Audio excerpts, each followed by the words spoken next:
Queridos irmãos e irmãs, celebramos hoje o 23º domingo do tempo comum. E nesse domingo Jesus, ele nos apresenta três condições fundamentais para nós seguirmos ele até o céu.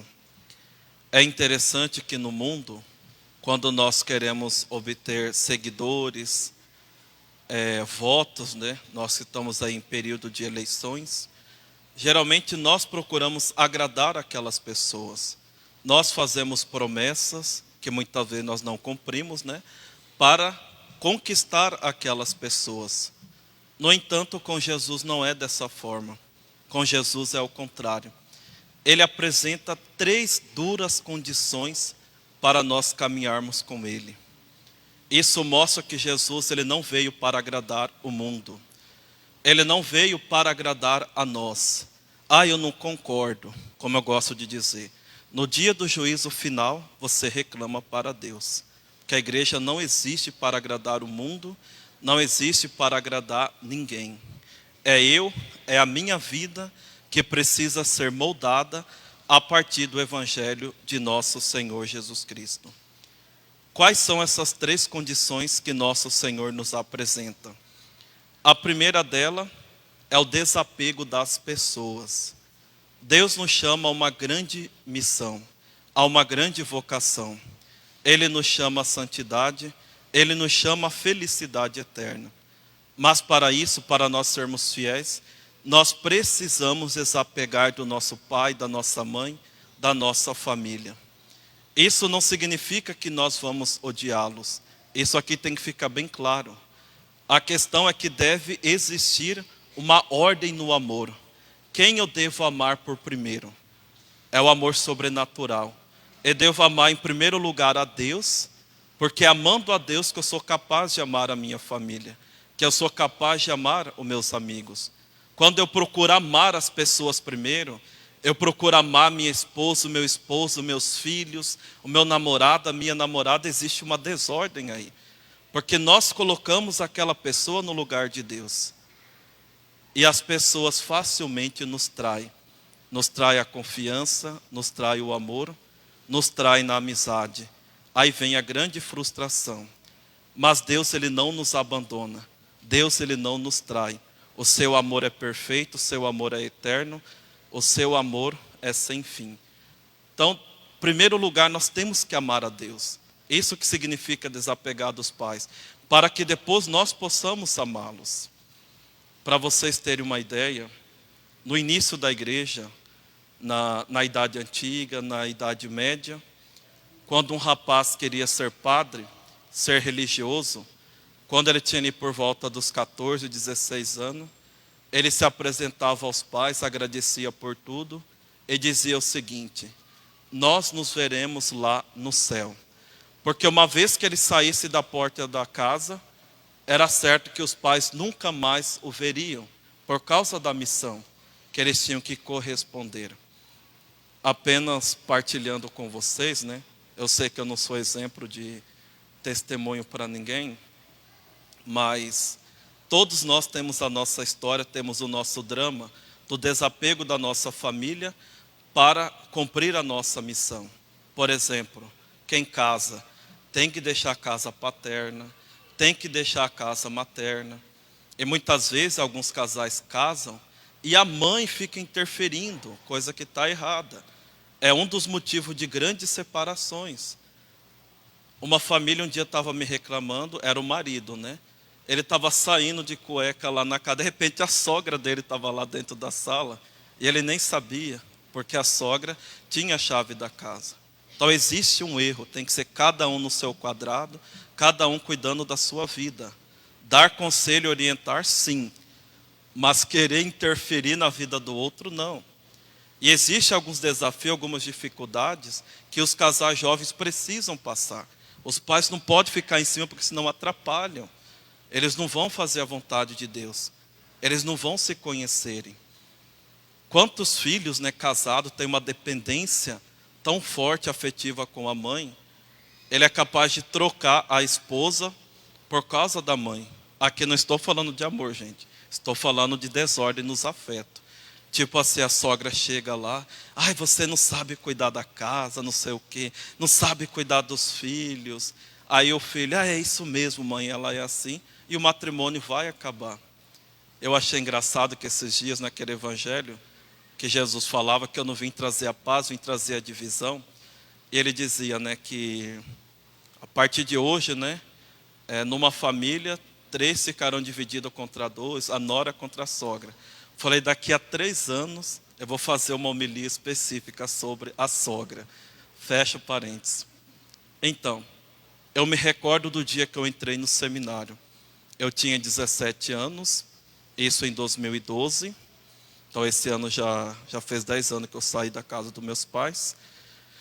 E desde criança eu sirvo o altar. Então, quando eu falei para os meus pais que eu queria ser padre, não foi uma novidade. Porém, o meu pai achava que era algo que iria passar. Eu ia entrar no seminário, depois ia passar aquela empolgação e ia sair. Chegou o dia da minha entrada no seminário, dia 10 de março de 2012.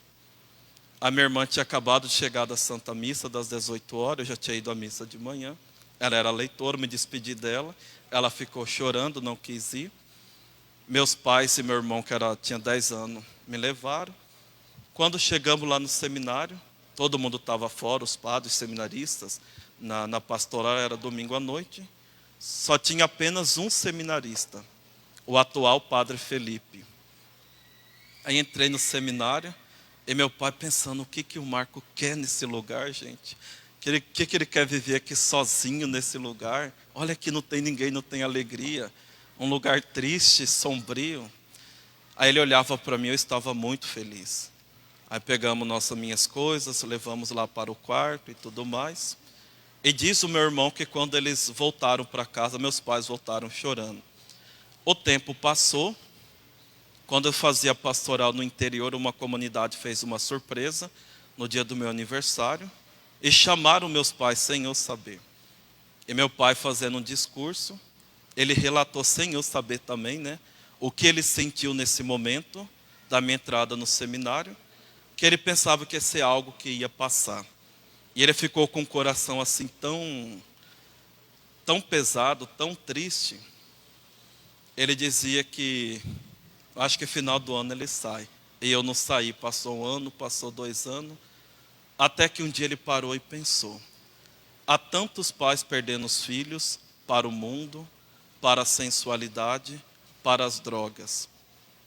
Eu não estou perdendo o meu filho, estou entregando ele para Deus. E Deus sabe o melhor para ele. Aí meu pai passou a aceitar. Não que ele impedia, mas isso era um drama interno, porque ele jamais externava isso. E eu posso confessar para vocês, né? Não tive essa dificuldade de entrar, mas diante dos desafios da vida do seminário, sempre bate essa vontade, esse desejo de voltar para casa. Aí a gente lembra do evangelho de hoje, né? Quem quer ser meu discípulo, renuncie a si mesmo, tome a sua cruz e siga-me. E a primeira leitura nos disse isso. Qual é o homem que pode conhecer os desígnios de Deus? Nenhum de nós sabemos qual é a vontade de Deus para nós. Nenhum dos pais sabe qual é a vontade de Deus para os seus filhos. Eu já vi pai impedindo o filho de ser padre. Já vi um caso que a moça fez todo um processo de discernimento, mas a mãe com apego impediu a filha de entrar para o convento. Aí vem essa pergunta da primeira leitura. Ou quem pode imaginar o desígnio do Senhor? Quem é pai, quem é mãe tem que lembrar sempre disso.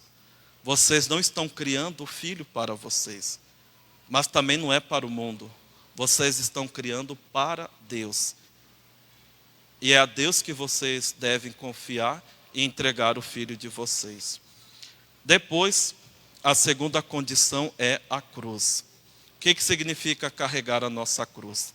Todos nós sofremos ao longo da nossa vida.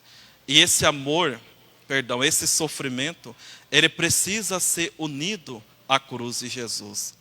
Eu sempre gosto de dizer que de qualquer forma todos nós vamos sofrer. Já que é para sofrer, vamos sofrer pelas razões certas, pelas coisas certas, pelo céu, pelo matrimônio, no meu caso, pelo meu sacerdócio, por fazer a vontade de Deus, por querer viver uma vida reta, uma vida honesta. por querer viver na verdade, não na mentira, na falsidade. Então vamos sofrer por isso, mas jamais sofrer por aparência, né, por soberba, por querer fazer a nossa própria vontade. Então isso é carregar a nossa cruz. É estar disposto que para ser cristão tem um preço a pagar. E esse preço é a cruz. Muitas vezes é até a nossa própria vida. Então quem não está disposto a sofrer por Cristo não pode ser seu discípulo. Ah, padre, eu não concordo, tudo bem. Santa Rosa nos diz, não existe outra escada para o céu a não ser a cruz. Se você não aceita a cruz, você não aceita o céu. Você não aceita Cristo. Você criou um cristianismo para você, que Cristo não faz parte. E a terceira condição, nosso Senhor nos conta duas parábolas. A parábola da torre e a parábola da guerra. O que ele quer dizer com isso? Que nós temos que tomar muito cuidado com o pecado da ganância, com o apego dos bens materiais. Gente, isso aqui é muito importante. Houve alguns domingos atrás que Jesus falava especificamente disso. É louco aquela pessoa que gosta de acumular as coisas. O problema não é você ser rico, é você colocar o seu coração naquilo que você tem. E o nosso coração é tão mesquinho, tão bobo, que facilmente ele se apega e fica preso àquilo. Então não tem como seguir nosso Senhor dessa forma. Lembremos da parábola do jovem rico, né, traduzindo para vocês. Senhor, o que eu devo fazer para ser perfeito? Jesus, vai lá, viva em estado de graças. Ou seja, viva os 10 mandamentos. Não, Senhor, eu já faço isso. Ou seja, não cometia mais pecado mortal, traduzindo para vocês o Evangelho. Aí ele diz, não, eu quero ser perfeito, ou seja, eu quero ser santo. Quando eu morrer, não quero passar pelo purgatório, eu quero ir direto para o céu. O que eu devo fazer? E Jesus olhou profundamente para o coração daquele jovem e sabia muito bem qual que era o único fio que prendia aquele rapaz. Era a sua ganância. Então Jesus disse, vá, vende todos os seus bens e dá aos pobres. Depois, olha só, tudo a ver com hoje, depois vem e segue-me. E o Evangelho diz que ele foi embora muito triste, porque ele era muito rico e não era capaz de desapegar daquilo que tinha. Lembremos sempre, o problema não é nós termos, o problema é nós sermos presos àquilo que nós temos, àquilo que nós possuímos. O nosso coração precisa estar livre. Então, resumindo, as condições para seguirmos Jesus é amá-lo acima de todos e acima de tudo, Deus em primeiro lugar. Depois, aceitar a cruz, estarmos dispostos a sofrermos por causa desse amor. E terceiro, não nos apegarmos a nenhum bem terreno. Certa vez, Jesus colocou no coração de Santa Ângela o seguinte: eu te amei verdadeiramente. Nós sempre temos que lembrar disso. Deus nos amou verdadeiramente. E nós, como que nós estamos amando a Deus? Louvado seja nosso Senhor Jesus Cristo.